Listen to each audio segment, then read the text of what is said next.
Welcome back to Rivals Down South here on Stadium. A little hour-long college football power hour. T-Bob Hebert, Chris Marler, a.k.a. Vern Funquist, and SEC Mike hanging out with you. And speaking of Mikes, Mike Norvell with a rather cryptic Christmas tweet saying, quote, "The world will let fear affect it. Life can be full of disappointing moments and will always have competition. Be true and honest in the moment. You then can live with all the results.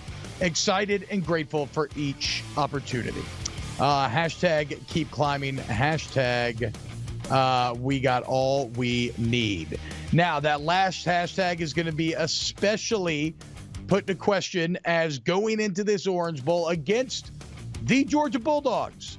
You now have 9 players opting out or not playing, right? You got Jordan Travis, the quarterback, the whole reason they're not in the playoff to begin with. You got Trey Benson, NFL draft. Keon Coleman, NFL draft. Johnny Wilson, NFL draft. Jaheim Bell, NFL draft. Jared Verse, NFL draft. Again, basically every major player for Florida State not going to play. And I see why. I don't think it's hard to understand at all.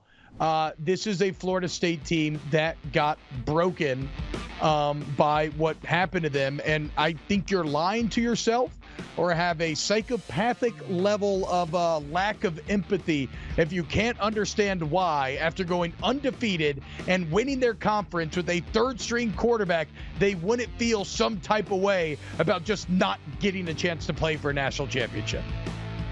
Yeah, I don't know who's more disappointed, Mike Norvell or T-Bob Hebert. I mean, my God, get Florida State out of here. I do not want to see another 30-point blowout in the playoff when they face Alabama. I don't feel sorry for these guys, and they should play in the game. They should try to go undefeated and claim a national championship because it's as close as they're ever going to get, UCF style. Unbelievable. Marler, how do you feel about how Florida State fans should be feeling right now? Or not fans, but the players. Because this is my problem here. If Georgia wins this game, when Georgia wins this game, people like Mike are going to be like, I told you they never belonged there in the first place. Like this is some sort of accurate representation of who this Florida State team has been this entire year, which is patently false. And it is not a bad reflection of Mike Norvell that people are leaving. Again, they had their vision of fairness and earned things, meritocracy, shattered in front of their face. Like, sorry if it ended up breaking them.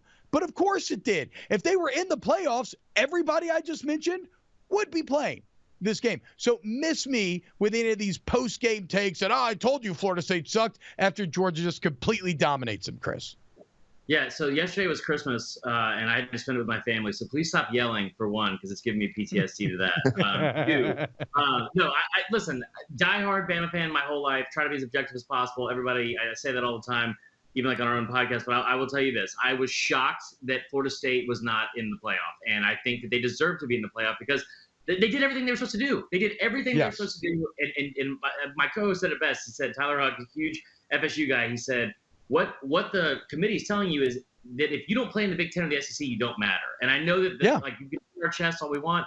Like the name of the show is Rivalries on Top, all that kind of stuff. But it's like, man, like it's pretty tough to sit here and say you went 13-0 in a Power 5 conference, did everything you're supposed to do, had a top 10 defense the entire year. You have 2 potential high round draft picks at receiver and at quarterback. I understand he's hurt. It just kind of sucks. But I will say this: going into the bowl game, you talk about what they are missing. What really sucks about this game against Georgia is you're about to go play a team that's lost 2 times in 3 years, right? To only one team.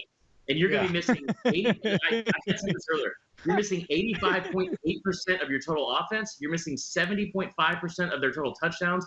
They're missing 28.3% of their quarterback hurries. Like, they're missing everything. They're missing everything, and especially on offense. It's going to be a tough game. Well, that's why I love this quote so much, right? Because there is fear there, right? Yeah. And Norvell's telling him, look, there is fear. We're as disappointed as you could possibly be, but the competition's coming anyway.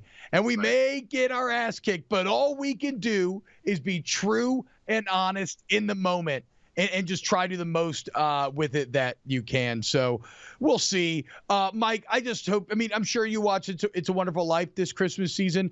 I just hope you and I hope you see Potter reflected in the mirror when you look back at yourself. Because, yes, like George Potter, if you control college football, Georgia would be in there just because you say they're best, right? Like it's the Baileys of the world who recognize that Florida State deserved this. Unfortunately, the Potters seem to win in the end. But again, miss me with this game actually being a commentary in Florida State season. And as Nolan points out, Georgia had a cakewalk to get here anyway, and now they get a cakewalk bowl game because, of course, they do.